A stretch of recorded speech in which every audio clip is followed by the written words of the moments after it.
What is going on, Free Enterprise community? We've got a matchup tonight that I have been excited for days. It is must-see Twitch TV here in the Free Enterprise community.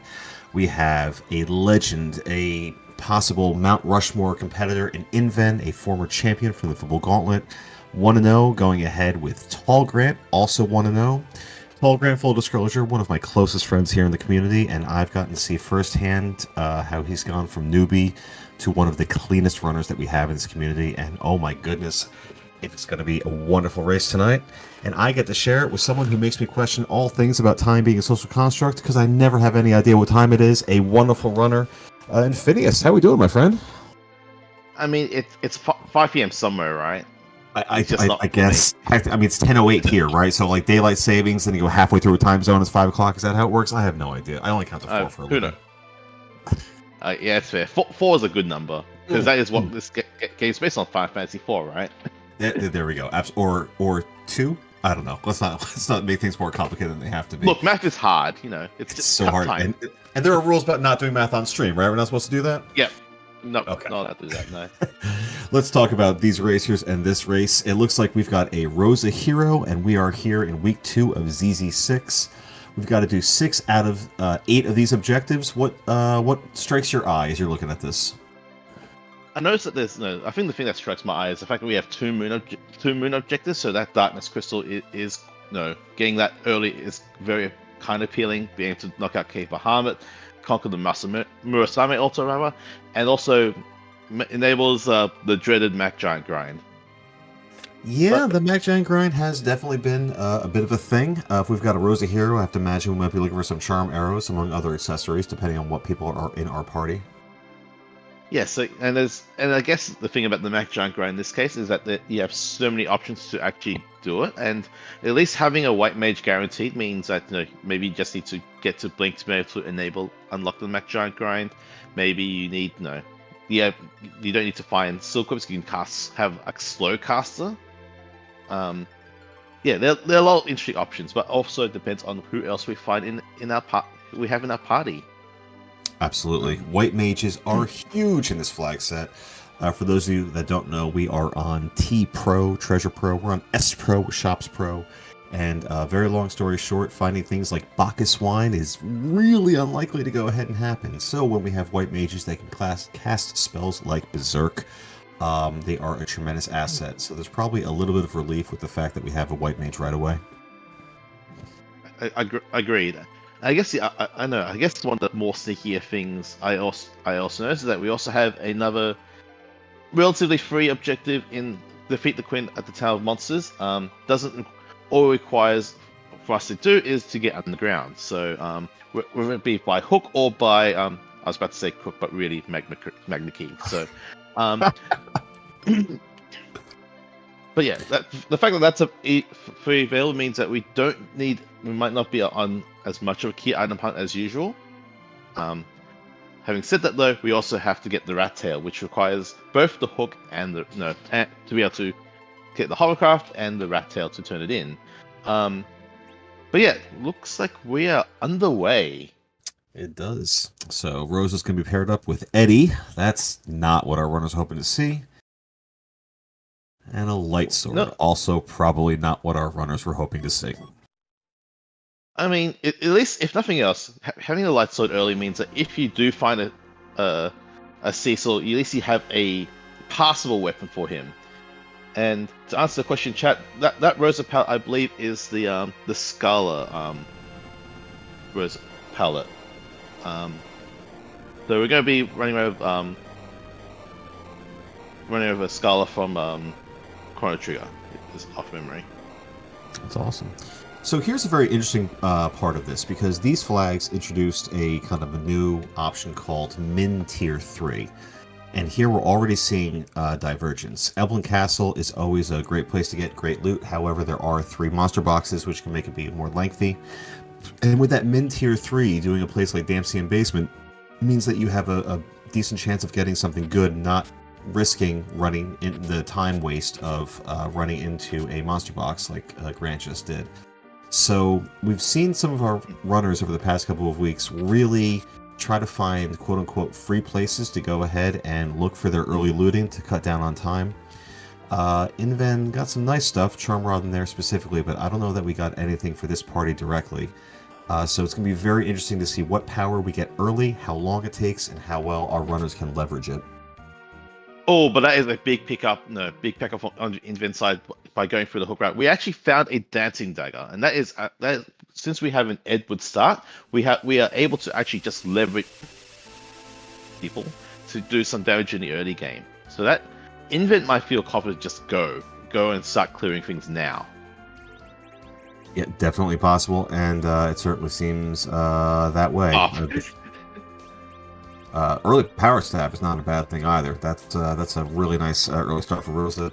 If you have someone that can actually stand to be bonked and not die in the process, unlike this Edward, you can go ahead and actually early berserk if you're able to time.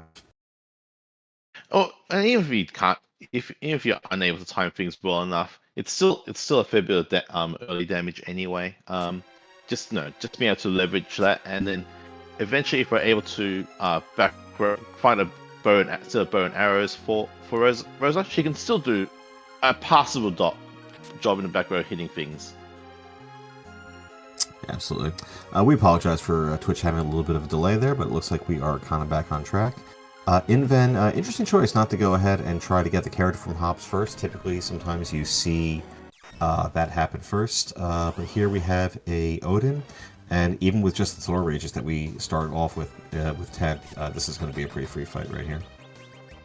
Yeah, pretty free. It's not going to hurt that much. Like 4 Rages should do about 500. Yeah, that's more than I expected. And yeah, the one more dancing dagger gets us that. And there you go. That's Odin down. We've one check down in under 4 minutes. That's impressive. It's not bad at all. There's a reason why Inven has the reputation that he does. And do you wanna say the line? Nope, I refuse. We can get underground now, and that I find that my anxiety gets higher with these seeds the more options that I have. So having more places that I can go so quickly definitely can kind of add to the stress. If we had a different flag set with maybe more generous loot or hourglasses, it'd be tempting to go ahead and go underground and pop an egg and get some levels real quick. But there's not a very clear way for this party to go ahead and kill an egg, so it's not 100% certain whether or not we'd even be able to go ahead and benefit immediately by going underground. But I guess we'll find out what our runners decide to do here. Yeah, it's all quite interesting in the end, because yes, we could go underground. You're right, we could go underground. But then, is it really worth it? All you'd be doing essentially is setting up Sheila 1 and also, I guess, getting intel on what's at the Asura spot, which is our objective, and also getting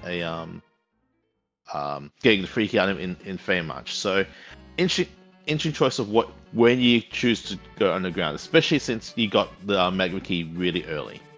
Absolutely. So on Grant's end, peeking in his inventory, I saw a Bahamut orb, so that if we find Iridia, that's going to be pretty significant. Also, there are a handful of items that I found are very helpful to go ahead and shop for.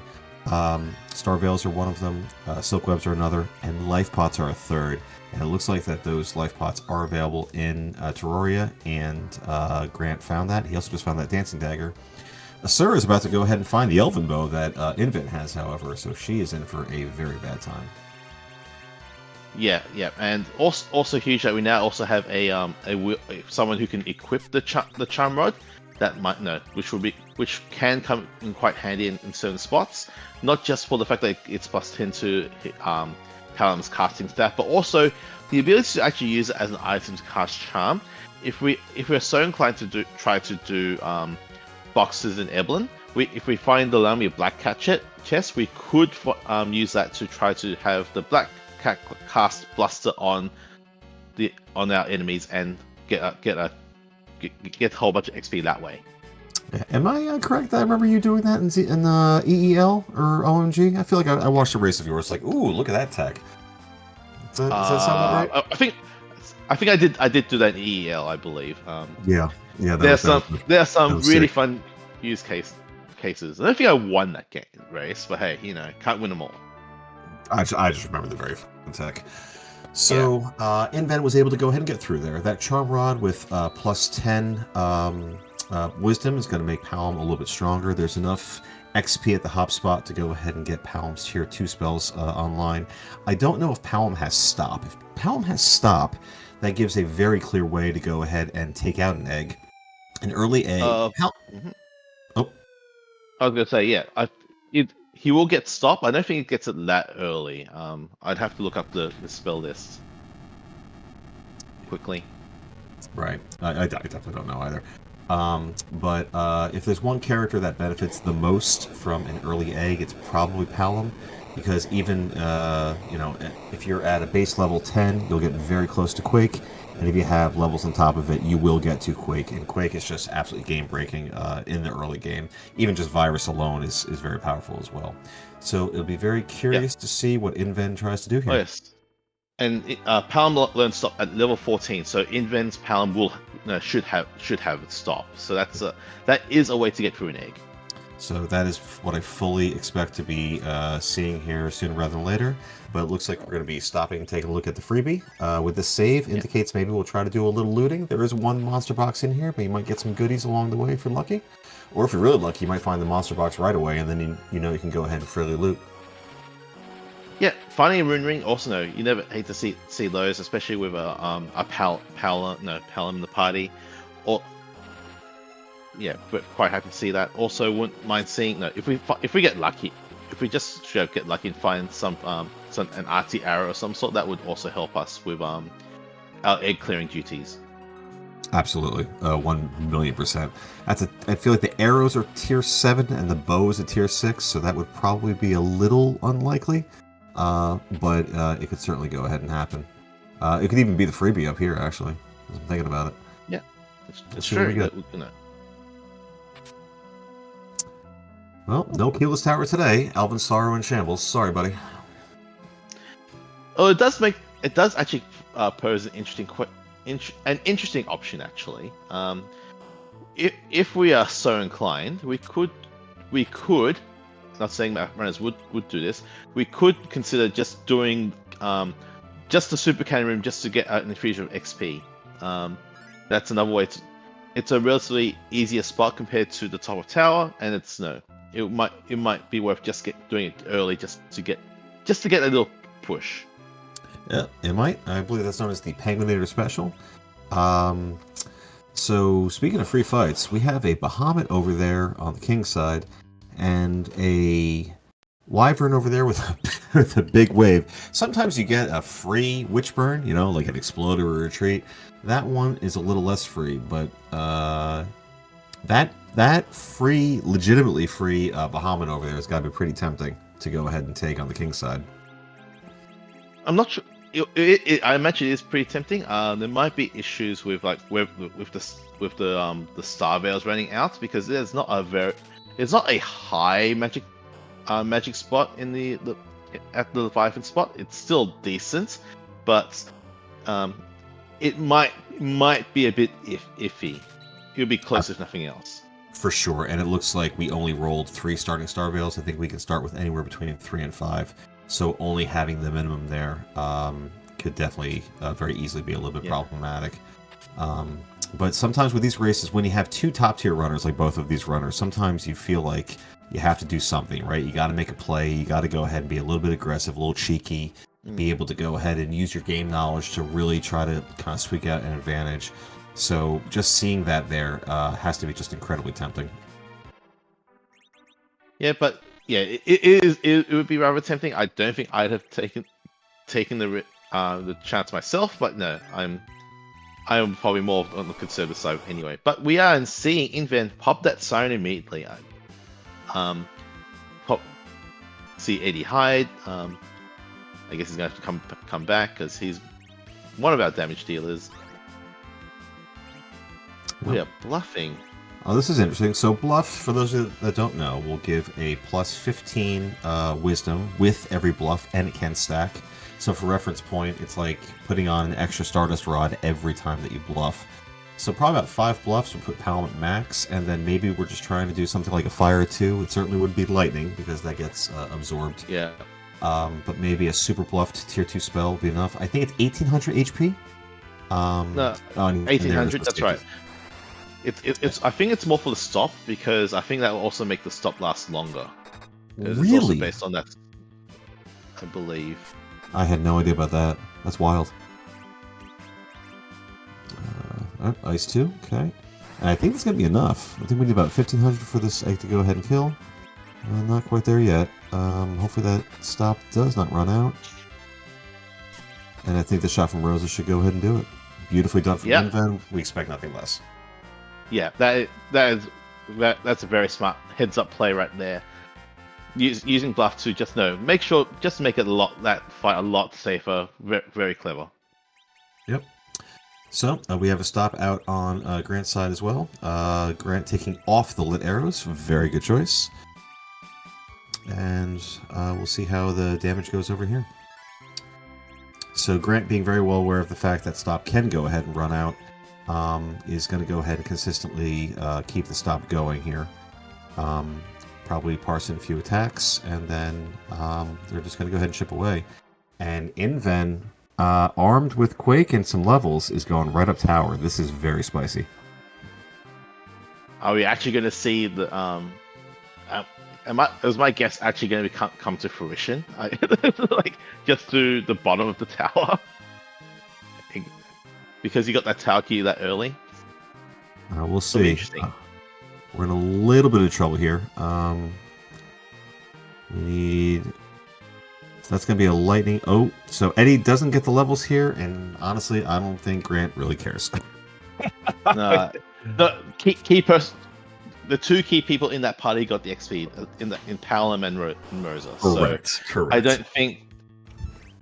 No, Eddie from Investment. Eddie getting XP was a mild bonus. Absolutely. So a great spot for Evil Wall if you are running this, because Evil Wall can be one of the absolute rudest bosses to find. So finding them in the Super Cannon Room, which is basically a free spot, is fantastic. And it'll be very curious to see if inven goes to the top of tower or not. So we'll see if your prediction does in fact come true. Yeah, it'll be interesting. Because we don't start with camp. We only have an E4. We don't start with camping gear in this flag set. With the freedom kit, so I don't think we will have any easy ability to take on what's on top here. So I think to me it's logical to just head straight down unless we go peek it. Let's see which way it goes. Yep, going down. So, I mean, when you have competitive gameplay, you can't do every check, right? So, I like it. I don't know if I would have the guts personally to do this, but I gotta say I kind of like it. And if this ends up having some kind of progression, if we have a pan and we end up getting a objective and single dipping for bull or any of those things, I mean, we're just feeling like the smartest person in the room. So very curious to see how this turns out. Yeah, I'm also intrigued to see, because that if this, you're right, if this plays out like if it gets like the darkness crystal, that's a huge leg up, because that's we can immediately start thinking about how we're going to do our grind for mid, if nothing else. 1,000,000%. So let's see what we got. Well, not progression, but it's certainly not a bad item either. Yeah, it's probably one of the key items you really love to see. That's not in this flag set. Just anything that manipulates agility, like with the crystal being +5 agility. Also, side benefit of being increasing your defense against dragons, and also for a few other things. Yeah, you're happy to, even though it's long. It's this early, you don't hate it. Absolutely. I mean, you're putting that kind of time in to go ahead and get a defensive item of that caliber is fantastic. We've got Grant doing some shopping. Down here underground, we do have what are referred to as gated shops, for those of you that might not know. All of our items that you'll find are represented by different tiers, 1 through 8. The shops that you have access to right away are non-gated shops, and on S Pro, the Shop Pro, you can get 1 through 3. Here you can go ahead and get that 4th tier of shops. Big things to look for are black belts are great pieces of defensive gear that also help to go ahead and boost attack power. That poison axe, knowing where it is, might be helpful for an inevitable Mac Giant grind. So Grant looking to take full advantage of the higher tier shops here. I wonder if this means that he'll go ahead and shop a little less on the overworld, but I guess we'll find out as the seed goes on. Also, finding black belts. Black belts is probably the best really available strength boosting gear we were able to find. So knowing that those are available is of benefit as inven goes to defend bubble and finds himself going up against some dark imps. Dark imps should die to one quake and be done with it. Also, heads up play of knocking out Edward, because that means that he is not going to get XP here. We do not want him to get XP, because we want Pound to level up and be the first actor in this case. Yeah, you hit the nail on the head. 2 points here. If we find a spoon and we end up wanting to sling Eddie, because his HP growth is abysmal, but if we sling him with a Mac Giant grind, all of a sudden he becomes very viable. And also with Rosa being the hero and Rosa being permanently RA5, relative agility 5, by having a speedy Eddie go down, that means that Palm is much more likely to go ahead and go first. And when he has such powerful AoE with Quake and Virus, that just makes the fights go faster. Really heads up, really efficient play. So Sheila 1 gives us the Sand Ruby. That is one of our objectives. So we are slowly taking down on what we need to be able to complete the seed. It's once we get Darkness Crystal, that's 4, and Star Veils are for sale and for Bull. So that especially you see that that there's a Bahamut in the Viper spot. Probably not pretty good to just pick that up. May as well. Absolutely. I mean, they're a good value buy. I feel like when we did the OMG tournament where anyone could equip anything, for me personally at least, it introduced the idea of having like value buys. If I don't have a edge in my party, but I see a boomerang for sale cheap, I'm gonna buy a boomerang so I can go ahead and back row him right away should I come across him, right? Or a Ice Claw, Thunder Claw, things like that. And Star Veils, even if you don't have that knowledge, which both of our runners do, is we look at some vanilla Baron guards here in Baron Inn. Grant doing an early check of speaking of edge, doing an early check here, armed with Quake, we'll be able to go ahead and get through Baron Inn no problem. And Star Veils are just always a good value buy. Yeah, and also probably relevant to buy. Always can't hurt to buy more Star Veils, especially since we already have, I'd say 2 out of 3 of the Salesforce Mage party anyway. So already set with that in mind, you obviously set incentivize to do that kind of thing. Inven, I think also important to note. I'm sorry. So I was going to say, also important to note with Inven picking up, turning that Sand, picking up an edge. I believe we also picked up a Ninja Sword in the way to the Fame March. So that is going to be a very that edge is almost ready to be used and is almost end game ready. Yeah, and I think we have a full moon as well for him, which means he can be back road. Or Mute Dagger. Yeah, Mute Dagger works as well. I think Grant might have the full moon, and Grant might also have a Thunderclaw as well that he might have picked up from somewhere. So when we come to our inevitable Mac Giant time, his edge will certainly be ready to go. Because there's no way that Grant's going to be fading for Bull long term. We're just doing things in a little bit out of order here. Yeah, and I don't know, it possibly slightly punished for this kind of order, but then I guess Invent's also up the actually having checked the super cannon room. So Invent's definitely ahead at the moment because he's done for Bull, he's done Shield 1, and he's done super cannon. You are absolutely correct. But I guess on the flip side, Tallgrant has done a lot more shop checks and just make sure he knows where everything is available when it comes to do out whether it comes to doing a Mac Giant grind if it's required at all. Absolutely, yeah. I mean, those 2 black belts might come in handy. It's hard to literally quantify the impact long term of things like a black belt from both defensive and offensive points. But if you end up saving a turn or a cycle through a fight and it continues to happen over and over again, it can be very legitimately significant. So every decision that you make, one of my staples is like, if you're going to spend more time looting, more time shopping, etc., are you going to get that time back? And with the extra time that Grant has spent, I guess we're going to find out. Yeah, very much so. Unfortunately for I get around it here, the Baron Inn just had a cat claw, so very good if we managed to find a young, but other than that, we could have just been faded. Yeah. I mean, it's hard to fade those Sphere 0 K-main checks. I mean, it's very difficult to go ahead and do.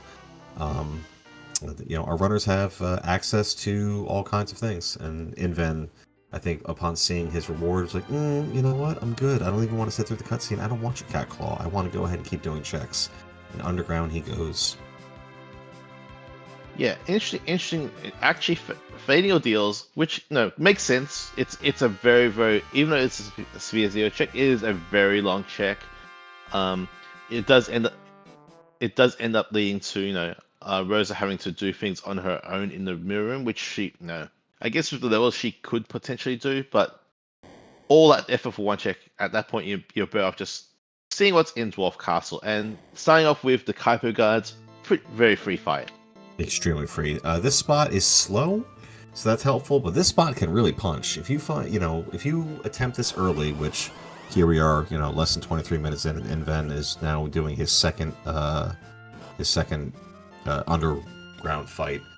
This spot can really go ahead and be a little tricky. There you're seeing a free boss do 420 damage right on edge there in the front row.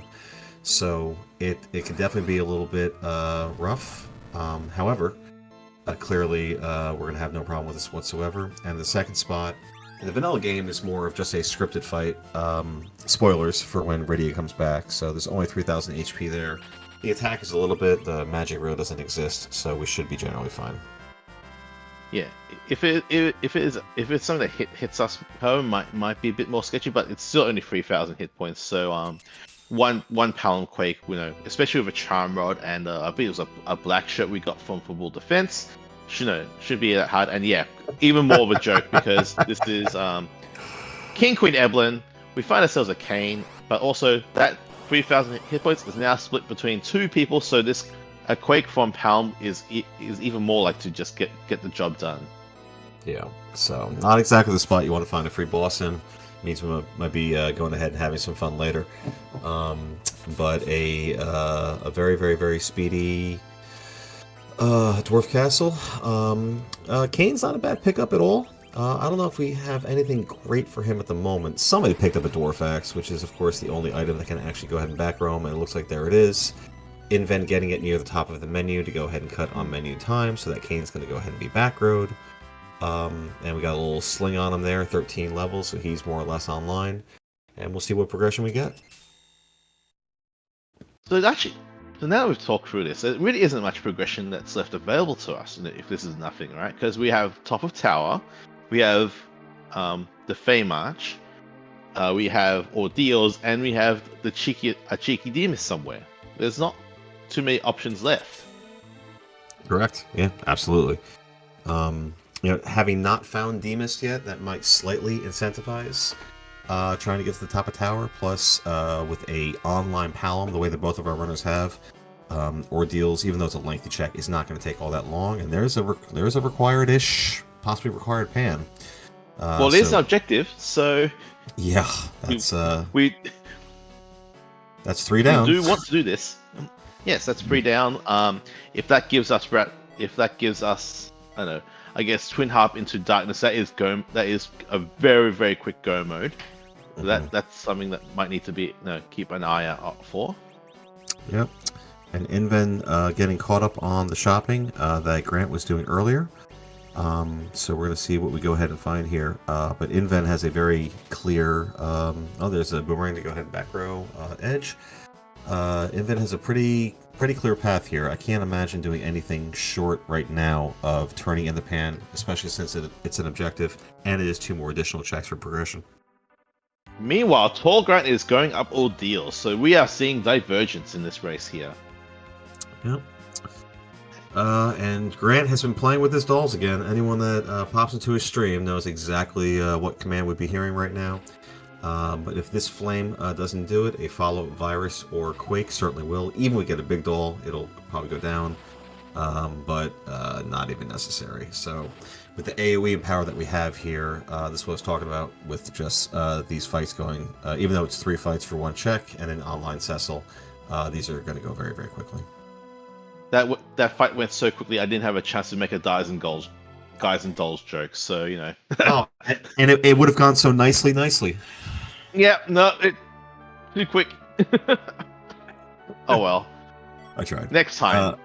Next time. That is the darkness crystal. Oh, we are this. That is inven. That is a significant find. With that inven is actually 1 key item away from go mode. Either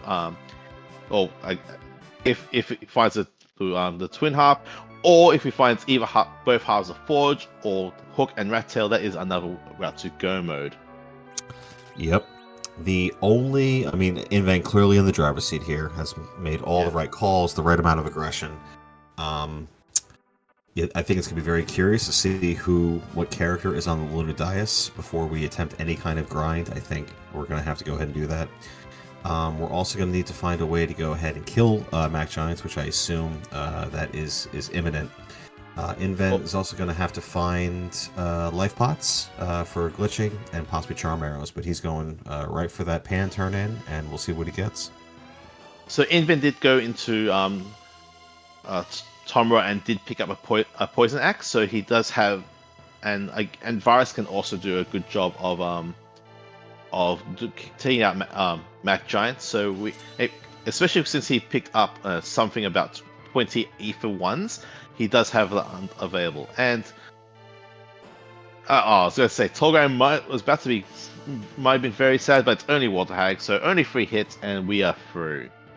But that is also a vanilla legend sword, so that is something that is highly unlikely that Inven is going to get ever. So we now know that Forge is not likely on Inven's perspective, from Inven's perspective. Yep, Inven is about to go ahead and find life pots. That's another huge piece of the puzzle here. That heroin robe really puts Rosa online if we find some charm arrows to go ahead and kind of chip away. You are 1,000,000% correct about Virus being very useful. Also, in a pinch, stop is also great as well.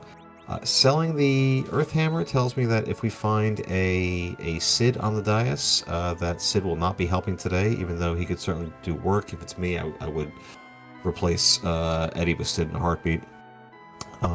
Also, having if that heroin robe goes on Rosa for the grind, and we find silk webs, the faster your anchor is, the more powerful the silk web becomes, and we could just see really those giants go down extremely quickly. So I think we're going to be launching the whale, and Inven's going to get a little time to think about what he wants to do next. Yeah, it's a very interesting choice of what you do in Inven's spot. You know that you are twin halfway from go mode. Do you just consider just doing your grind now, and if you do, what do you do after that? Do you just do the Asura spot, because that's or do you bank on the Asura spot, or do you go to the moon first and then once you find your go mode, head back down? I mean, the sooner you grind, the more powerful and effective it is, as we are looking at Grant, who maybe is going to be doing a Penguin Air special as well, or maybe Grant's going to be going to the top of tower and doing both, which is the more conventional choice. And if Grant does both, because Inven did not have edge when he went to the tower, Grant does, and that's a significant piece of the puzzle here. So if Grant does go to the top of tower and find something like the Adamant Rock or Twin Harp, or half of turning in Rat Tail, whether it's the hook or the Rat Tail itself, that could make things very interesting. But if it's me and I have access to grind, I'm going to grind as soon as I possibly can. In terms of what's next, I think Inven bought the exits that Grant has. So leaving Yes. the moon wouldn't be the worst thing in the world, but the lack of a pass can be a little uncomfortable as well. Yeah, and just to answer a question, chat, why did the meta change from doing a deep machine grind to a Mac Giants? Yes, we because of the flag set, we do not have access to Teller, nor do we have access to Fu, and those are the two characters that have access to the weak spell. Weak spells just makes the machine grind the better choice. You get more XP, and they're just vulnerable to that. Finding Yang on the moon, huh? It's a great sling. It's a It is a great great sling. sling. Yang, often referred to as the punch mage. Mages benefit the most from levels, whereas typical melee characters benefit more from the equipment that you can go ahead and find. On T Pro and S Pro, you're not often going to find great equipment, but Yang with levels is a beast. So only one. So here's the downside to this: only one Berserk caster, and that Berserk caster is the hero. That puts a lot of stress on Rosa for a Z fight. Obviously, we have a Palm that can get to nuke, but the rest of your party is melee characters, so that makes things a little tough long term. I'll be looking at some hybrid strats, which take a little longer. Yeah. Mm. But it looks like we're getting set up for some step manipulation to go ahead and find our Mac Giants.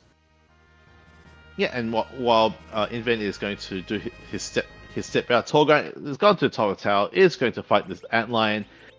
Makes sense, given that in tallgrant's fight he has the power to just easily do this. So and with the power of of Quake, I believe it should be a roughly. Ooh, it might be just a touch short, but hopefully some aims from Rosa should supplement the damage we need to do. Oh, we have an Ether too. Yeah, that should be plenty of damage to be able to take down this Antlion eventually. Yeah, I like this Cure 2 usage to allow Rosa time to go ahead and get a blink up. I don't know if Grant did a bluff or not. This is a. This can be rude. This can be very, very, very, very rude. I also like the act of a slow cast here because it is a bit of a quick spot. But direct attacks will result in a counter of basically needles to the face. But like you referenced, if you do an aim command, that won't happen. If we go ahead and if we do a dart, if we do spells, we won't get those as well. So the reason why we see Edge not doing any direct attacks right now is because of the fact that we're trying to avoid that counter. Because while Blink is a wonderful spell, it will not avoid those counters. We also have, I think there was a vampire in Torgrant's inventory, so we could also potentially use that just to help a little bit. Yep, they were for sale somewhere. Very much. Okay, so I don't know if they were purchased or if it was just found. If it's me, I'd be real tempted to throw that light sword right about now. Be real tempted. I don't mind also the Ether 2 usage, honestly, in this spot, only because you just don't know who's on the moon. Like, we know that it's Young, but no, if we are able to find Cecil available in the seed, that's probably a benefit to our runners. So for trying to hold on to the light sword makes sense there. Yeah. Also, you're not too far off anyway, I think. Yep. And we are through. Grant timing his Berserk very nicely to make sure that if we're going to be doing Berserk attacks that we must be close to the end, and he was correct. Let's see what the reward is. This could be big. And it's not. No, that is a big womp. If nothing else, that is a dart. Oh, although I guess Tallgrant has not gone down to Dwarf doesn't know there's a cane. There's a cane there, so there's a decent weapon for him late game. Yep. To answer a question in chat, the pan was in fact in Dwarf, which leads to darkness, so it is quite essential. Meanwhile, we have a slingable Yang, and we are ready to go ahead and get our Mac Giants started over here. It'll be very curious to see just how many inven decides to do here. I was about to ask you the same question. How many would you do in this spot? Was your goal, given that we know you're going to do hybrid, is your goal to just is your goal to get Paladin to nuke, or do you cut it short, expecting to get the rest of your XP on through doing checks on the moon? It's a great question. You can't rely on having 10 key items when you get to the moon. I just don't see that happening with us only being at 5 here, right? And it's not like our runners haven't done a lot of checks. When you're at 10 key items, the Mur altar, that's going to have 118,000 or so. Cave Bahamut, for the difficulty of the check, really doesn't have that much in terms of XP. And that's, and neither does the Fey March for that matter. I mean, the spots are very difficult to fight, and the XP is kind of abysmal. So, and that's 5 of your objectives. Once you do those 5 things, or those 3 things, our runners are at 5 out of 6. So, along the way, if you find, Forge, or you find, Twin Harp, or if you find combination of Rat Tail or whatnot, I don't think that along the way you're going to go ahead and magically, mystically go ahead and get your, that you're going to go ahead and get Palom to nuke, or you're necessarily going to get Rosa to 2400 HP, where you can power couple it with Yang and not have to worry about it anymore.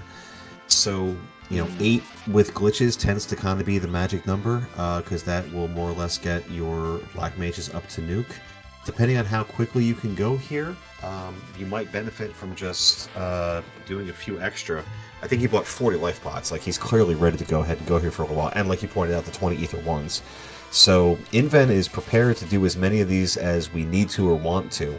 It's just a matter of what he's actually going to do. I tend to agree. I think in this spot you are just meant to just do your full grind. You're not too happy about it, but it's what you have to do in this spot. I don't think you're getting enough experience, from doing a rest check. So you could just get going that quickly once you start doing checks. For sure. If you look at the rhythm here too, between now the poison axe accuracy is notoriously horrendous, but it looks like 1 punch from Edge, 1 virus from Palom, and hopefully one jump from Kane if the poison axe is contributing. And Inven's got a really nice rhythm going here. Meanwhile, Grant is doing exactly what he needs to do. He's going to Dwarf, he's going to find the 2 free fights, he's going to find his Pan, and he's going to be not too far behind Inven here. Oh, so we got a double too. The Mac Giants actually queuing an attack actually managed to get the buffer things in, so that enabled both Edge and Young to both get life glitches off. So that's very fortunate. Either planned or very fortunate. Either way, it's very, very, very good. Yeah. If it helps save us, that bit of damage, then all the better. Yeah. Ironically enough, it's Inven that has the actual the spreadsheet that I use that calculates literally how many Mac Giants you need to go ahead and get Rosa to cure 2, cure 4, or White, or Palom to nuke, or what have you. So if any of our runners, that's sick. You got another double. And that's literally 1 less to go ahead and get through here. Yeah. So clearly we're in a very good rhythm over here. Yes.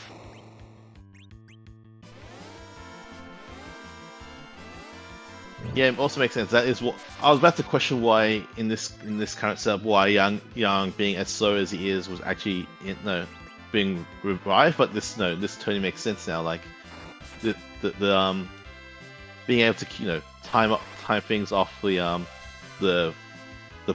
Kane jump is heads up.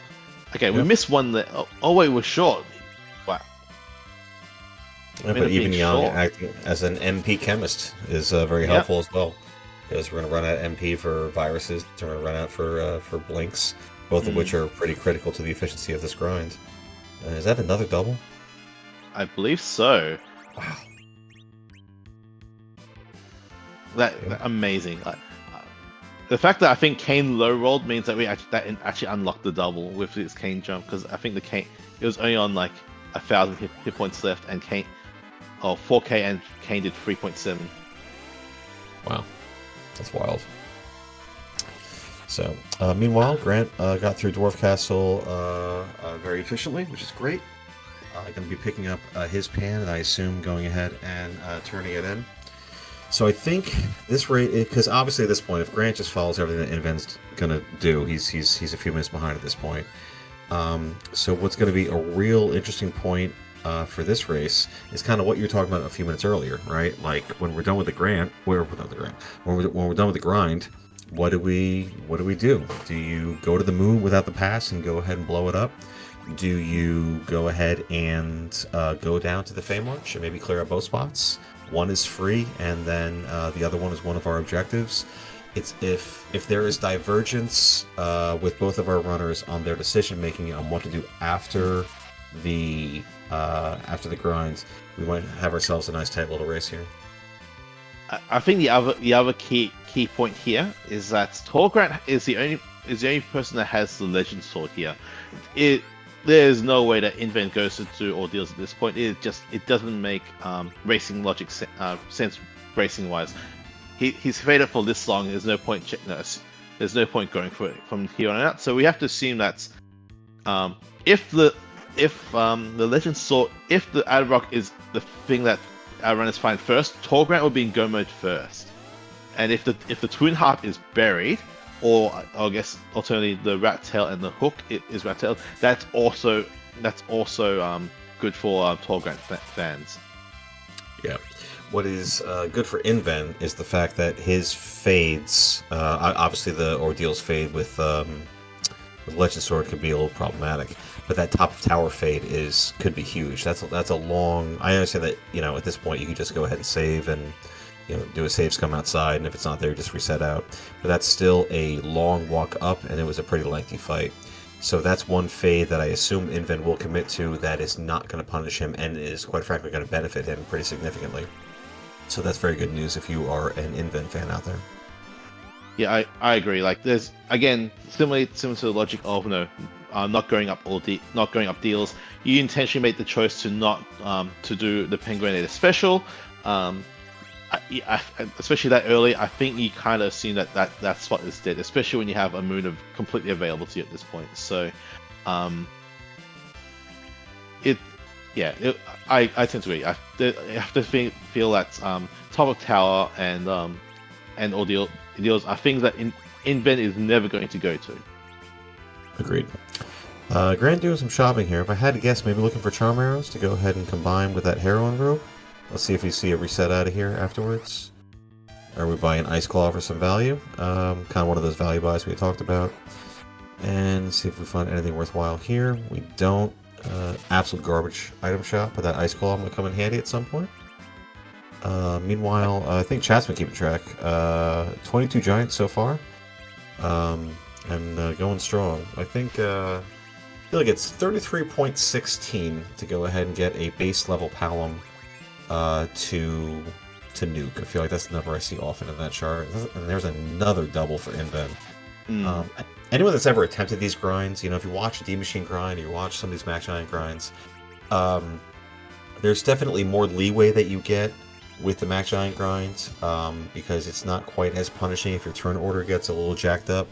But these grinds can go sideways very quickly. So the efficiency that you see from our top runners, like a tallgrant, like an Inven right here, this isn't by accident. This is practice. This is meticulous. This is understanding the agility and the turn order and how to go ahead and time these doubles, whether it's with a melee attack or understand that Kane's jump takes X amount of time to go ahead, not only get up in the air but also come down. So really speaks just to the overall efficiency of how good these runners really are. Yeah, I totally agree. Like, just this is a lot. I think we find that as the tournament progresses, you'll probably find that whoever who understands the sequence of that Max Giant grind is going to be the one that wins. And we see Inven take down the Search already with a Quake. So this will be our last Max Giant no matter what. So, and there we go. The magic number is 855,000 and change. So that Yang is jacked to the gills because that is slung for him. Yeah, so that's only just a casual 1.6 mil. I'm sure not much. Not much, yeah, just a little something, Yeah. Palom got nuke. I missed that number there. We also got a poison axe drop, so yeah, just level 59. That's fine. Yep. And so we've got sorry, we just wrote a cat there. Sorry, my cat clearly wants to go ahead and see how many levels Yon got there. And I mean, yeah. it's fair. Look, your cat saw the cat claws and was immediately curious. Yeah, wondering. Actually, you know what? Until this exact moment, I've never actually stopped to think about where the cat claws come from, and now all of a sudden, I'm very sad.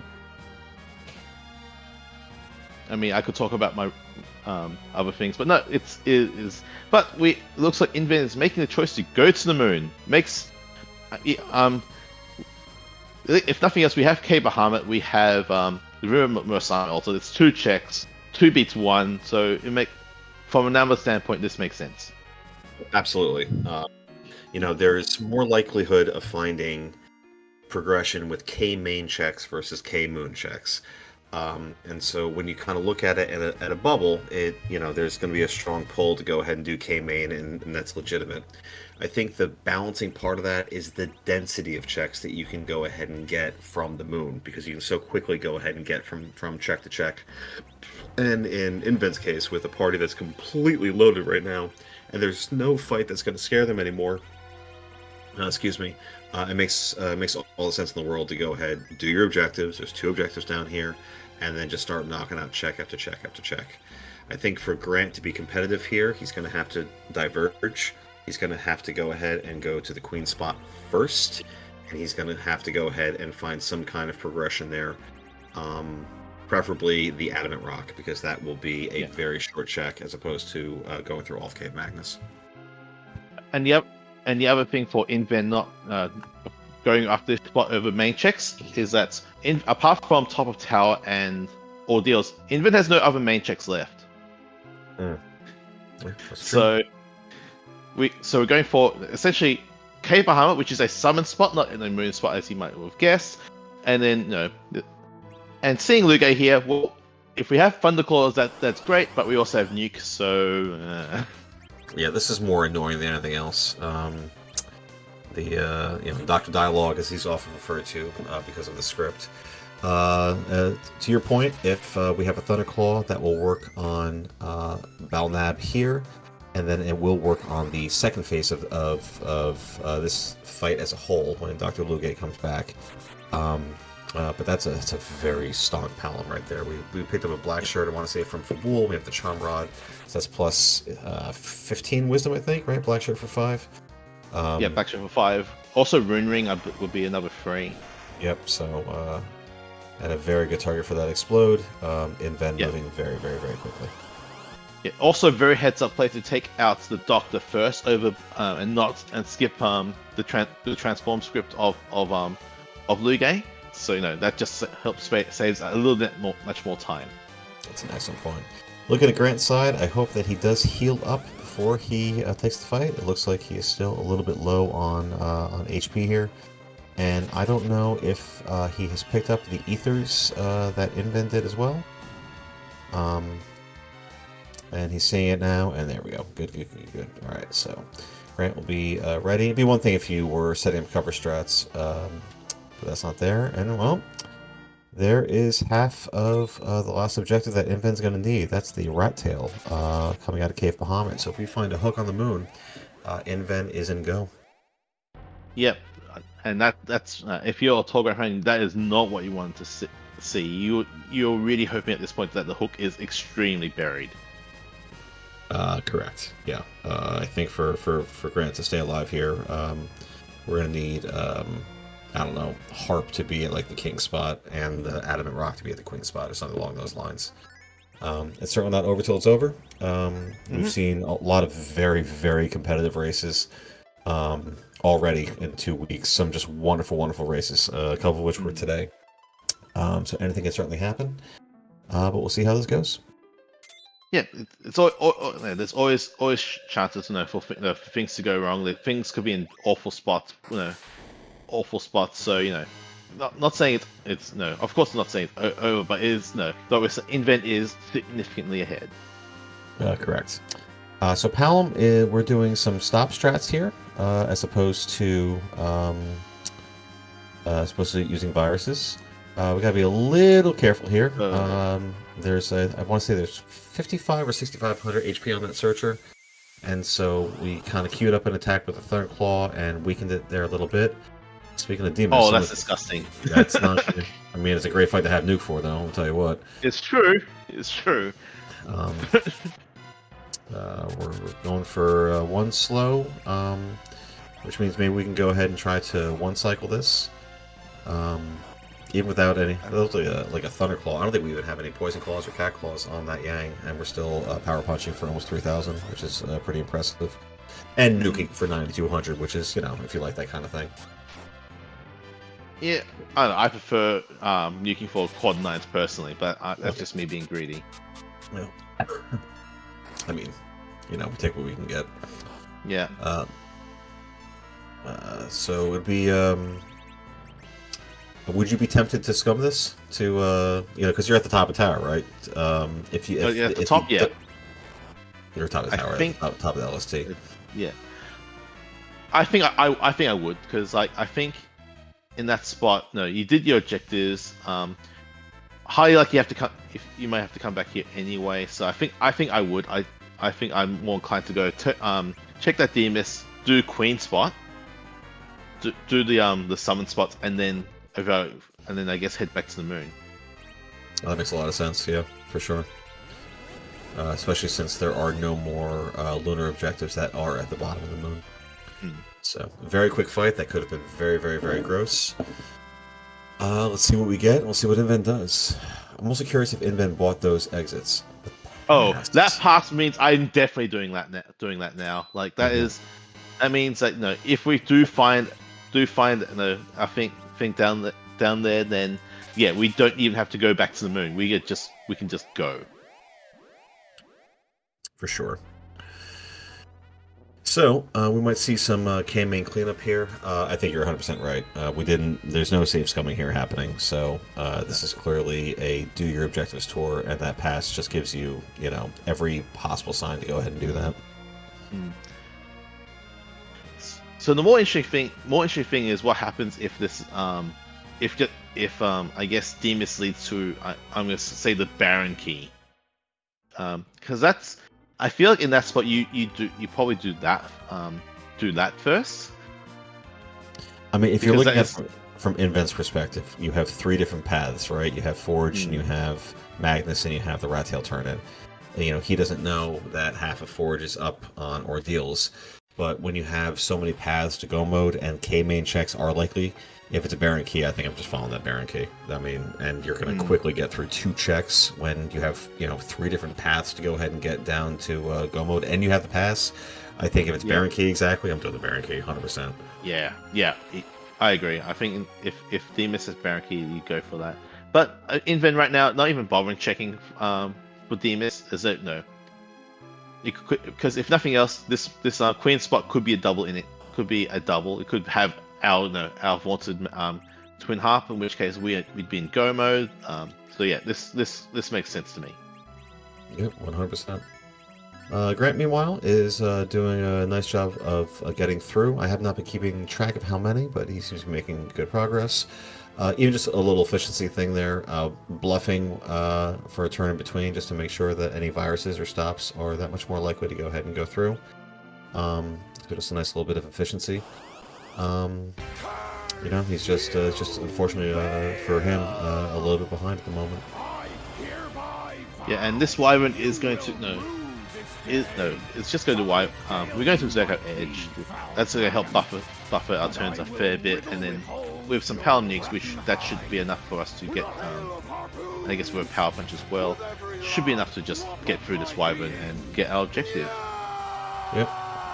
So very heads up from inven. Understand that Wyvern's going to be putting up a wall of its own.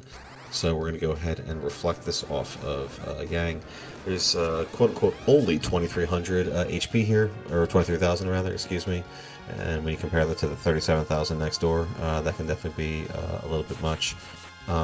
This is brutal to take early, but with every fight is free with a party like this. You have AoE, you have spells, you have melee. Like there's nothing that can't be taken, and down goes Wyvern before a single nuke was even uttered. Yeah. So I guess in terms of what we're hoping. Are you a witch? Speaking of that Baron Key. So because it's like a different day over there, is that how you knew? Like because it's like Friday over there already? Is that how you knew? I mean, to be fair, I said Baron Key behind Demas, not Baron. So I can't get full credit. Okay. I can't get full credit, just partial credit. That's fine. Although I suppose I get partial credit for actually calling the Penguin A special from Inven 2, huh? So yeah, that's true. That's true. Remember, if Inven weighs more than a duck and he sinks, he's probably a witch, folks. All right, so just and for Scar, that's also a movie reference, buddy. That's from Monty Python, so you can go ahead and Google that along with this is Spinal Tap. Okay. Okay. Oh, he's seen that one. Okay. All right. Cool. Yes, I am a jerk, but you all chose me for this, so here it is. So we're trying to damage raise this Mega Nuke here. I wonder if we're gonna put up a Star Veil here. Safety wall. Oh, we're gonna cast wall. We got Star Veils up for saving. Gotcha. Grant's done with his grind, which is fantastic. So we'll go see and what Grant decides to go ahead and do next. Oh, we are gonna Talon only got to Fatal, so we are 6 levels short. But that he's got to go, so that might actually be pretty advantageous here. A wizard hat from a king of dragons. Feel like that's not a great reward. That feels really insulting. Right? Awkwardly insulting. You know, your entire life's at risk. You got like children in the party. They're about to be blown up by flames. They find a way to persevere, and here's a hat. No, thank you. Look, we don't know what the hat looks like. It could be a nicely fine hat. Thank you very much. It could. So here's Grant's path to being competitive here. I think is that while Inven is doing Baron, I think the following things have to happen. I think that Baron has to A, have only the Adamant Rock in terms of progression, or B, nothing at all.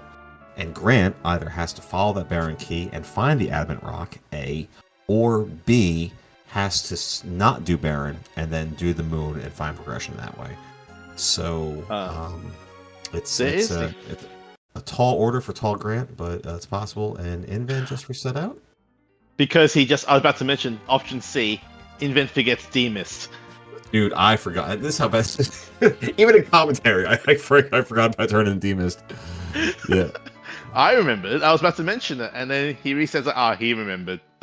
Well, that's why you're the runner that you are, and I'm the runner that I am. I absolutely would have forgotten. 1,000,000%. Oh, that's so gross. That's so incredibly gross. Yeah. Let me tell you something though. I don't care that it's 59 minutes in. I might check that treasury. What's edge rocking right now? A full moon and a ninja blade. I might, and if I'm going full reflect, I might want some darts to go ahead and try to cut down on that. I might check that treasury if I end up doing Zot.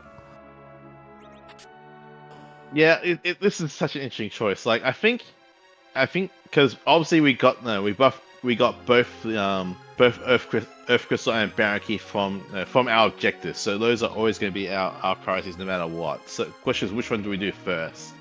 I think if you are fans of tallgrant, I think you want tallgrant here to do the Baron Key, to chase that Baron Key, and there to be the Adamant Rock here. Because if that is the case, then he has a shot. Especially if this Twin Harp is buried behind, I don't know, Gauntlet at Masamune Altar or something. I don't know. Yeah, it's there's a lot of ways this can go. You know, I mean, if you're looking at this, you know, routing wise, you want to do, you know, Zot into Baron, because when you're done with Zot, you land right at Baron. But if you're Inven, you're looking at 2 checks versus 1. You're going to go ahead and you're going to go to Baron first. So I don't. I think that this is probably the right call, especially when, again, there are so many paths to go mode. This is probably the correct decision. But man, this is spicy. And then we have plenty of moon checks down at the bottom of the LST that we have no idea what's down there. So this is really interesting.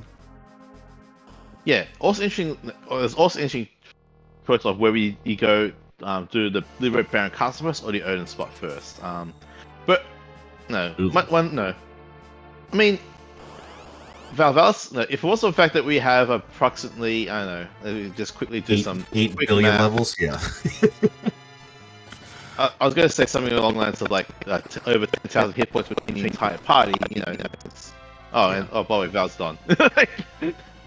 Rosa just bonked for 1,500. Yeah, yeah. Yeah. With Like and I know she got the with heroin a, room on, but still, that's disgusting. Bonking for 1,500? Get out of here. and not even with the power staff. That was with a lunar staff. Yeah. Oh, Oh, hey, I wonder someone for who's not entering that party. yeah, that another little piece of vanilla though, right? That's a vanilla sit Mhm. for us. Let's see who we get. I haven't appreciated enough the random sprites that go in Pal and Porm spot here. I remember when this first got introduced, and I thought it was like the funniest thing, and now I don't like pay any attention to it. So I'm gonna take a second here to really appreciate this. Oh, okay, not so. That's kind of thematically And appropriate. random NPC. Yes, I do Female believe. NPC. Yeah. On Grant's side, we've got we have one Mega Nuke going down. So we'll have to go ahead and figure what happens. All right, okay. I need to stop calling things, I guess. Wow. Okay. Well, for if you're a Grant fan, that is some very very good news. The fact that Yeah. he still hasn't done the moon is a little suspect. However, he also doesn't have the pass either.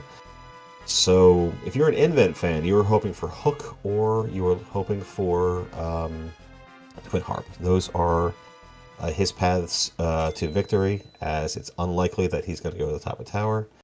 And this DKC could be rude here, but with Yang having approximately, I can't count past 4, but it looks like 10 billion HP. I would not be attacking here. Like, I know that we can get through it. I think, was it like 20,000 plus HP here? I would probably just let the script run through. This is a pretty quick spot. But 20,000 on the dot. Off memory. yeah, but Yeah. I probably be inclined to say this probably might have been quicker to just let the waves go, but it's. I think we're not really much of a time with time to really know for sure, especially with agility as whack as it is. yeah. Well, that's not it.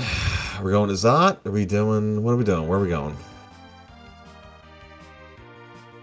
Go to the moon. We're going to Ordeals. wow. Deals! Wow. That's a big brain play right there. Which kind of goes to what I was talking about earlier of like, Yeah. there are going to be quick checks, and how long would it really go ahead and take? It's not over till it's over, but that might be game, set, and match right there.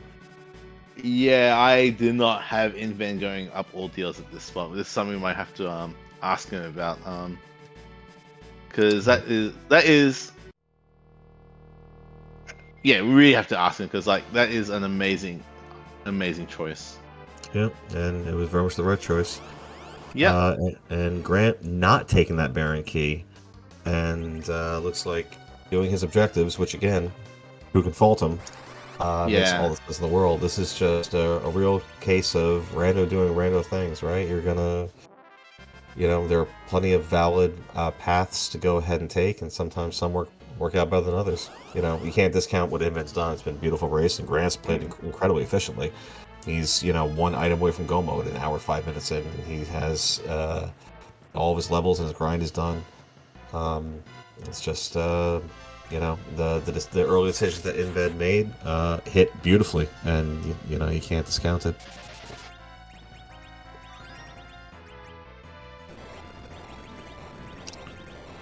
So we're gonna be getting Forge real quick. Do you think Inven's gonna go ahead and take a look at the Forge shop at all? It's probably worth it just for the off chance that you can buy those Barker swines that you talked about in the beginning that they're not being available. That is the only spot they could be, and for 2 seconds, I think that's worth checking for Barkus. Yeah, I would agree. I mean, the HP totals alone are a point where, if you were to go ahead and find a Silkwood, which I don't think he did, maybe you'd go ahead and nerf the first one. But this part is just so loaded and just so incredibly jacked that I think it's just gonna be hybrid and um, no Z fight is guaranteed. I had a lovely wipe this morning when I thought I had it when I thought I had it in the books. Um, but yeah, this is definitely Inven's match to lose here, and I think he's in very good shape. Yeah, he's already got all the levels. He also has Palm up to Nuke already, so he doesn't need to do any more further grinding.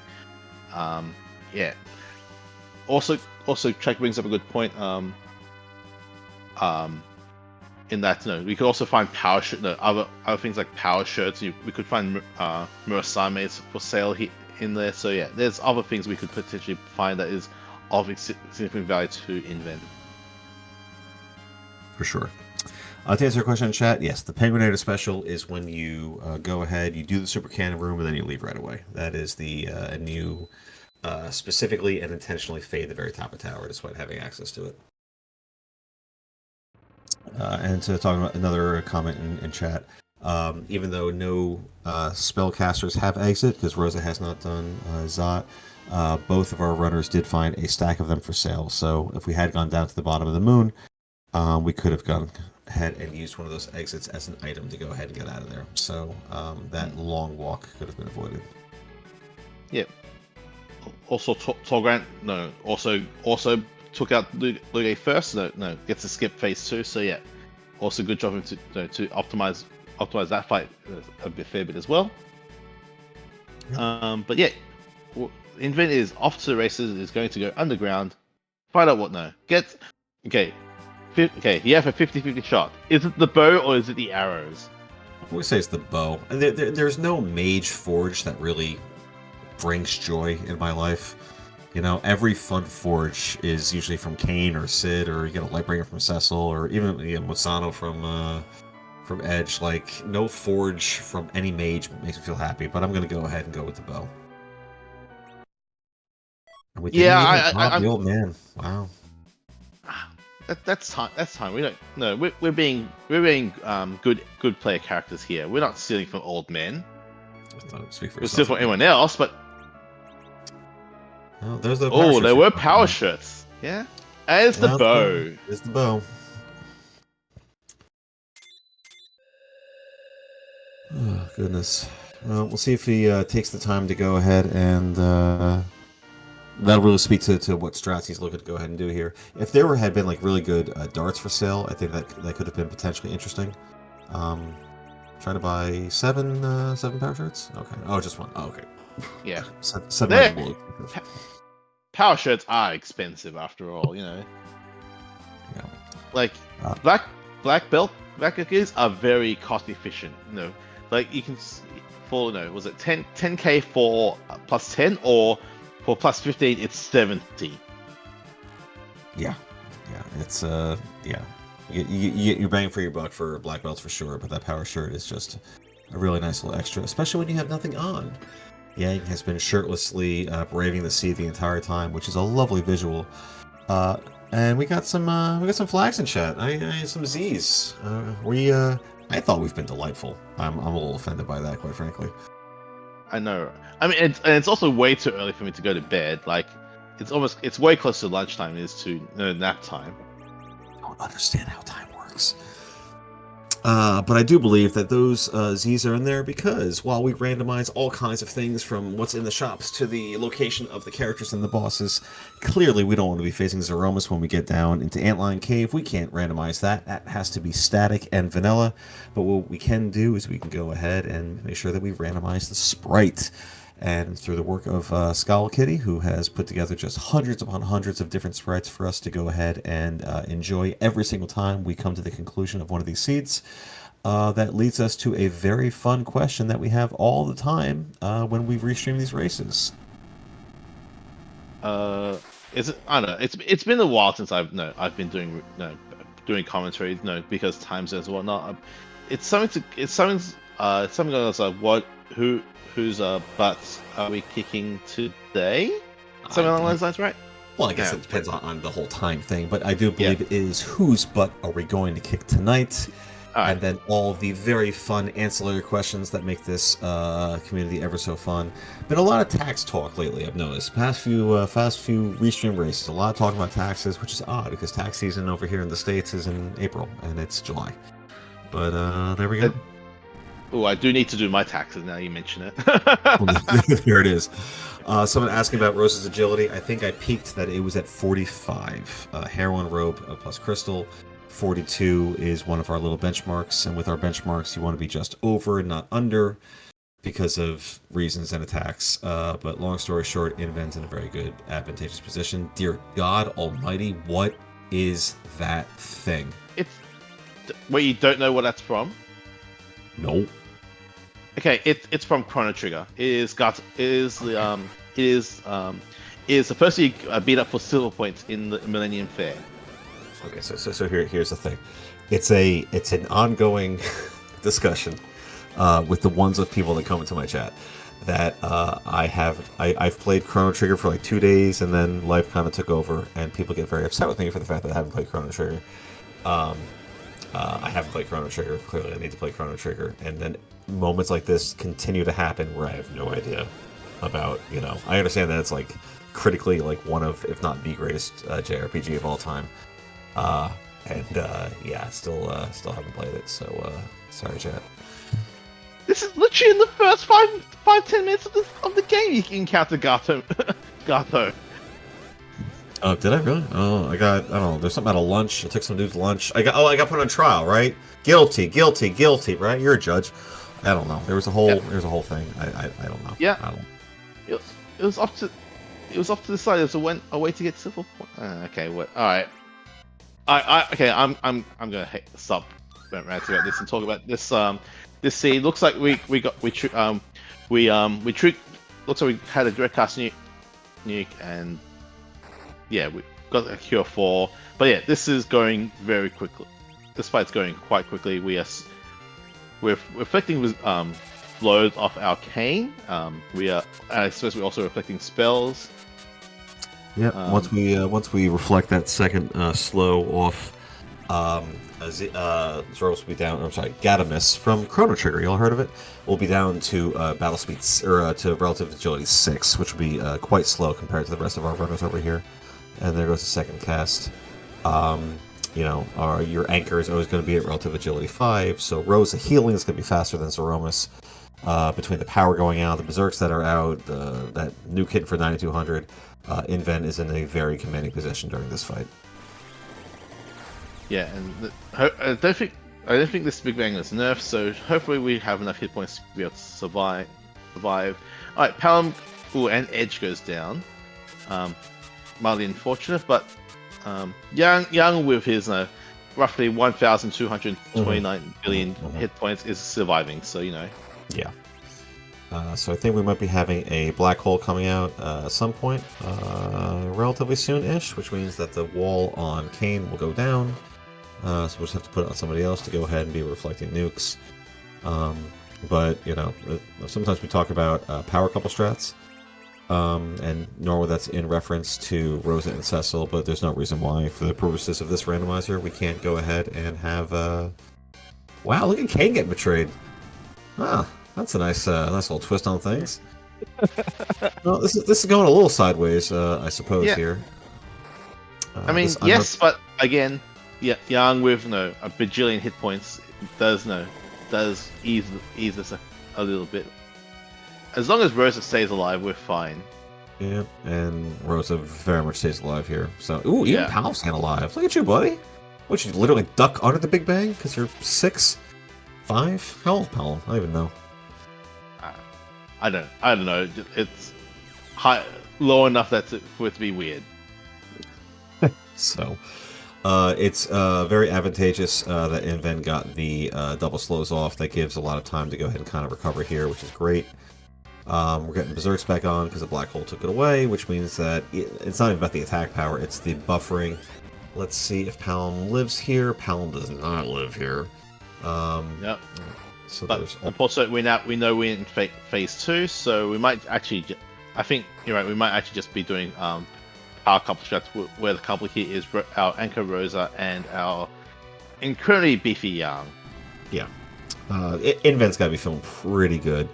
He didn't necessarily god route the whole thing, but my goodness, decisions he made paid off. So, when you're doing these races, sometimes as time goes on, or you hit a zonk or 2 or 12, you're looking over at the race room and just waiting for that dot done. He's got to be feeling pretty stinking good about what he did here. Grant, meanwhile, right on his heels, has got the pass, and if Grant does not go to the basement first, is going to get that forage, is really not that far behind. So should this end up being a wipe, it does open the door a little bit, but I think the HP totals are just too much, and Inven's able to kind of see the seed for what it is and just continue to do what it needs to. Plenty of HP, or excuse me, plenty of NP, so we can keep casting Cure 4, we can keep casting Berserk. Really, we're, Inven, it's just a matter of time before Inven sees the crack in the boom. Yeah, I think the only thing that might be an issue here might be, in fact, how much NP Rosa has. She only has enough for about three Cure 4s left. But with Young chipping away, I'm pretty sure we'd be pretty close, especially those punches doing 3.5. Mm-hmm. Wow, only 800 from that direct nuke from Zemus. That is not a large number. Yeah, I think that's heroin rope doing heroin rope things right there, for sure. And there's rocks, which means we're down to 12,000 or less. Yang is berserked. When you're completely anchored, he's guaranteed three swings here. I don't know who's going to get in this hero status, but there's 2. We don't even need to heal here because another 2 is going to be done. And Inven's going to be our victor in just a few moments here. And that is it. With a crack and a boom and a descending Zeromus.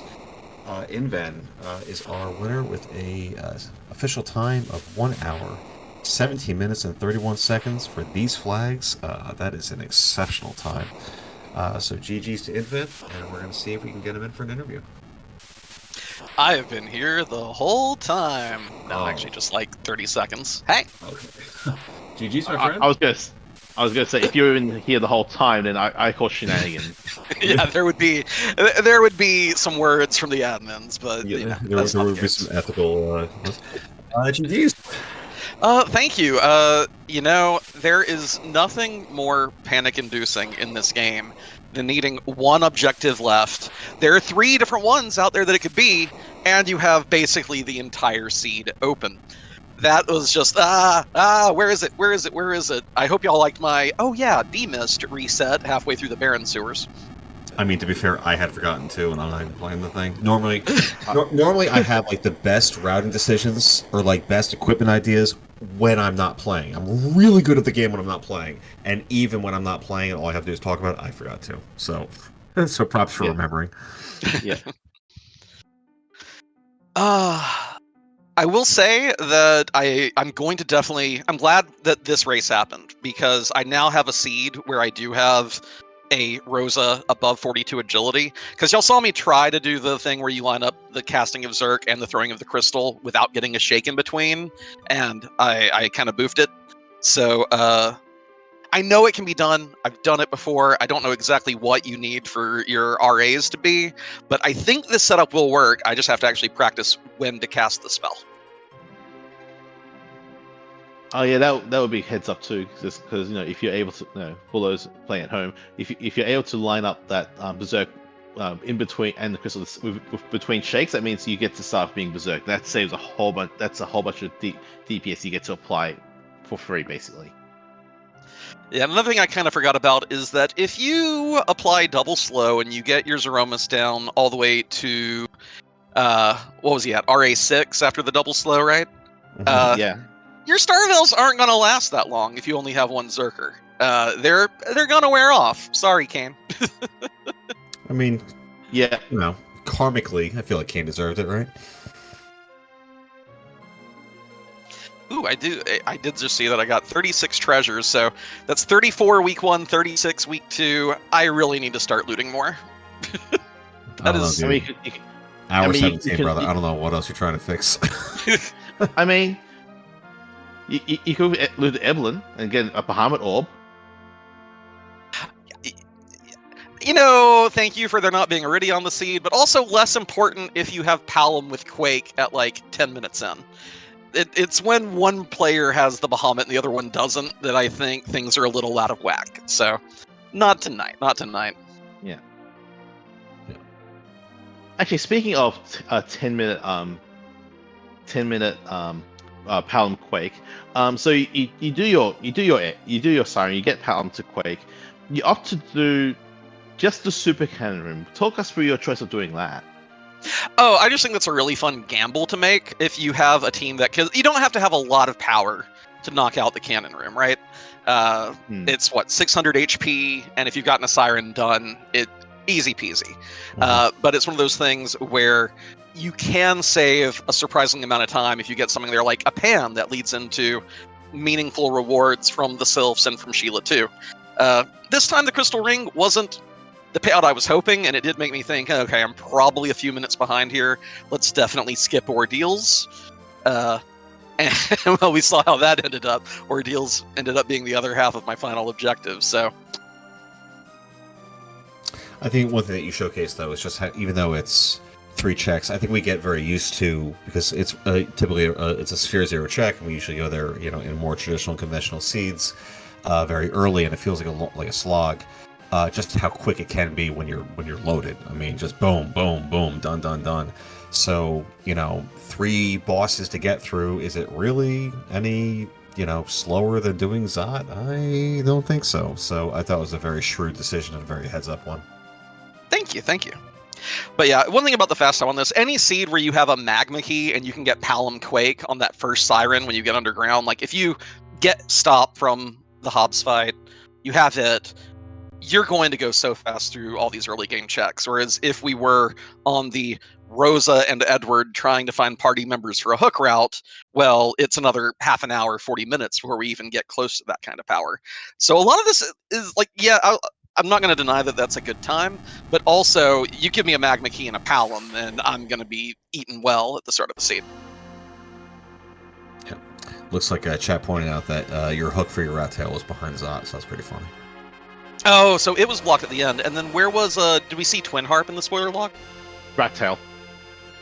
Okay, so so if I was Absolutely. going to do one, it looks like... So, okay, good. So Bottom of the Moon, completely haunted. I was tempted, because I bought that stack of exits earlier, and I'm like, okay, there's Rosa here, warping out of the Lunar Submarine Stinks. I do have exit that my opponent might not have access to. But also, I didn't want to walk all those floors when I had so much blue planet still left. That's fair. For what's worth, tallgrant did buy those exits in Agar as well, so you did not Heads have up that play. over him. Yeah, but that's still one thing that a lot of people will overlook, and I would not expect Tallgrant to overlook it, but there's always a chance that your opponent has, so you gotta, balance your odds, when you're thinking about it. Yeah, for sure. Yeah, that makes sense. I don't have any other questions. Do you there, John?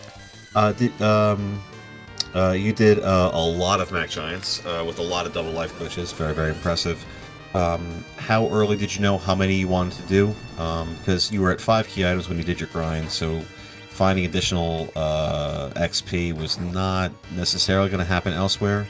Did you know right away that you wanted to get Palom up to Nuke and Yang to 9 million, or was there an inner debate as to how many to actually go ahead and do?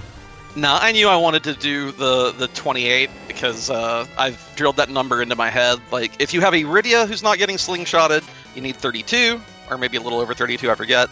But Palom, Rosa, Porum, if they're in the middle levels, I know it's 28. I know that's what I want. And I knew that I did not have any problems with Yang becoming, the Fist of the North Star. So I was very okay with the outcome from that. Yeah, it was a very, very efficient fight. It was very, very well done. So many doubles, man. What a monster. There's a rhythm you can get. It's not that difficult. put your Kane, or if you're using a mid-level Young for it, put them in the middle slot, do jump or power punch, and you just there's like a weird beat that I feel it's like, okay, now it's time to queue up my lives and I'll get 2 in. So power punch and jump are the big key to that. Because you have the one action to go ahead and queue up the power punch or the jump, and then the other one to go ahead and execute it. Yeah, it makes a lot of sense. It's almost like nerfing in a sense. Like you find that little sweet spot in there. Oh yeah, absolutely. Very good analogy. Yeah. Well, you're 2-0, back in the free enterprise world of doing tournaments. How are you feeling moving forward? It's good to be back. I'm not gonna lie, winning is an enjoyable experience, but oh my goodness, the adrenaline during these. My blood pressure is bad, but it's a lot of fun, and I'm glad to be back in it. I'm having a good time. Definitely, it's been nice having some of the OGs come back, for sure, and you're certainly in that category, and you ran a beautiful race. Hey, thank you so much. Y'all have a good night. I'm gonna dip out, and I'll see everyone around the channels. Lots of good races tomorrow, too. All right, GG's. GG's. All right, so that was our winner, Inven, going to 2-0 in the Warlock Group. I should know that. It's my group. Again, with a winning time of 1 hour, 17 minutes, 31 seconds. One of the faster times that you're going to see here. Meanwhile, Grant, who really did a run of just a beautiful race, is doing some very excellent work here. Was able to go ahead and time 1 nerf earlier. He does not have nuke on his Palom, but has done a really nice job of timing these direct viruses to go ahead and nerf accordingly. Got some nice RNG with Yang taking a counter nuke here. It's a lot of pressure on a hero Rosa to go ahead and get Cures out and Berserks out, but it looks like he's making very excellent headway through this fight. Yeah, especially when you have one Berserk cast and that Berserk cast is also your heal. It always tricky to try to balance. When you get to sneak in that Berserk cast, especially when there's when Black Hole comes and all that kind of thing. Absolutely. Yeah, Grant is one of the smartest. I mean, just in terms of like cerebral players, he's the dude's just. I have the pleasure of knowing him personally, and he's just analytical and brilliant, and he really takes the time to understand the nuts and bolts of things. And he is just one of the most intelligent people I've ever come across in my life. So when it comes to any kind of, there's so much of Free Enterprise and Final Fantasy IV. It's like a very specific way of operating, and it's not necessarily always intuitive, but once you kind of get the handle of the mechanics of the game, the way it was designed, clearly no bugs, only features, that's when you have the power to go ahead and really manipulate the mechanics of the game to your own advantage, for them to go well. Like case in point, right? You seize that shake. If you're a newer runner, you might go ahead and try to left up edge, but you're not going to do that because a Big Bang is going to come out and take him out. Seeing that, make it, just those little things that happen, and he does it all the time. So he really ran well. He, it just came up a little bit short tonight. Yeah, and no. We also ended up doing a bit more of the seed. Obviously, did the top tower.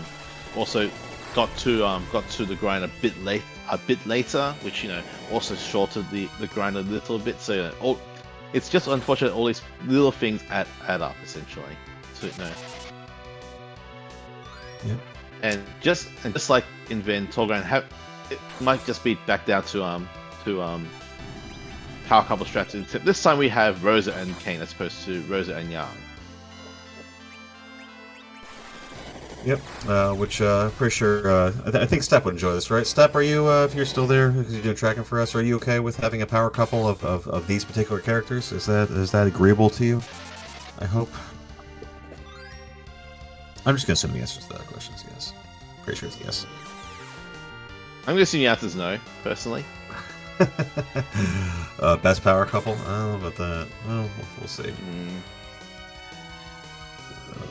My goodness. But no, we have rocks, so I believe with a Berserk of Kane, we should be home free.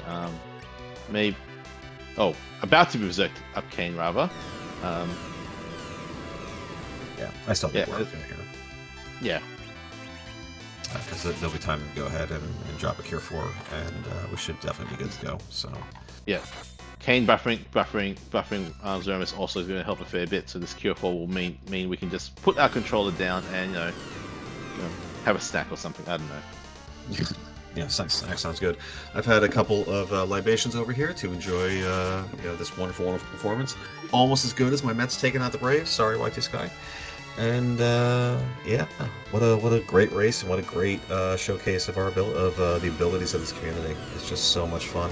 While Grant's finishing up here, if you are on the outside looking in, trying to go ahead and join what we do here, please join our Discord.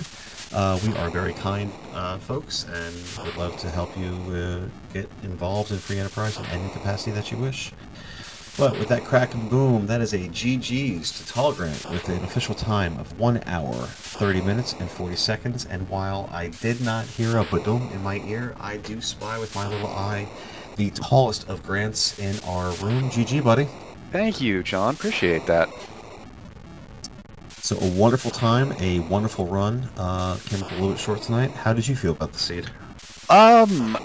Honestly, there were two things that really got me scared when that happened fairly early on in the seed. The first one was the lack of loot in Damsian. While that samurai bow was great for Rosa and got her off the ground, I found absolutely nothing else, and I knew that it wasn't going to be Rosa and Edward to carry the party, so I was hoping to get maybe Poison Axe, maybe Ogre Axe, something for Kane if I found him. That Lightbringer is great, but again, or the Light Sword rather, but you can't count on there being Cecil. And I know from having done my research on Inven, he was going to go loot straight in Damsian Basement.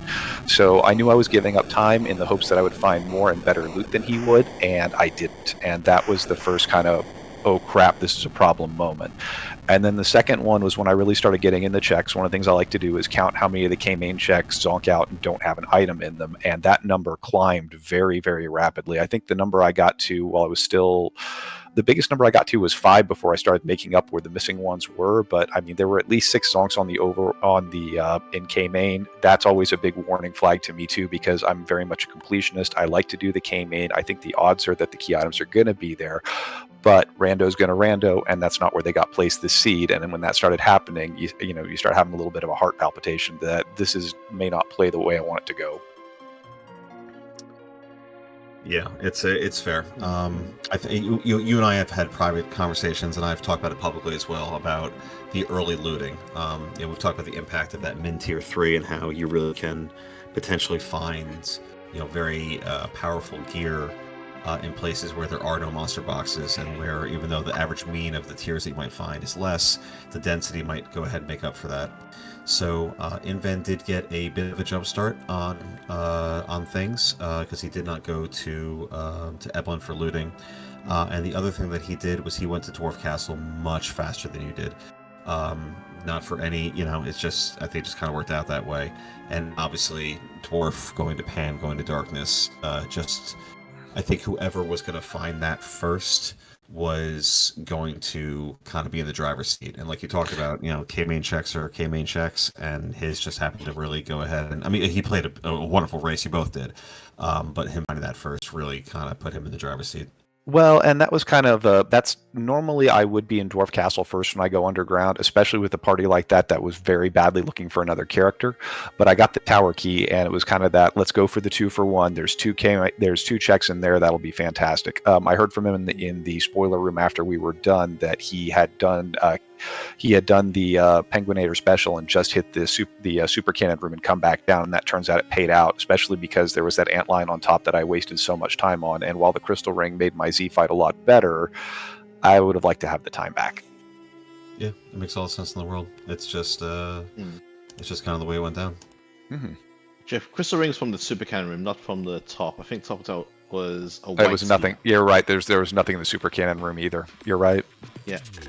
It was the Crystal Ring which you wanted, but which was help nice, but yeah, not a key item. Yep. So yeah, just not the outcome I wanted, but I mean, I'm not terribly unhappy with the way I played, and I'm not sure I'm unhappy with how I routed it either. I'm gonna have to go back and watch the tape and think about the things and see what he did better than I did. Yeah, I mean, there was certainly no sometimes if we have a wipe or we do a fade or have a mismin or whatever, sometimes you can point to things. There was none of that. There was absolutely none of that at all. Everything was right. It was two monster runners going head to head with some pretty early divergence, and the divergence it definitely went Inven's way tonight.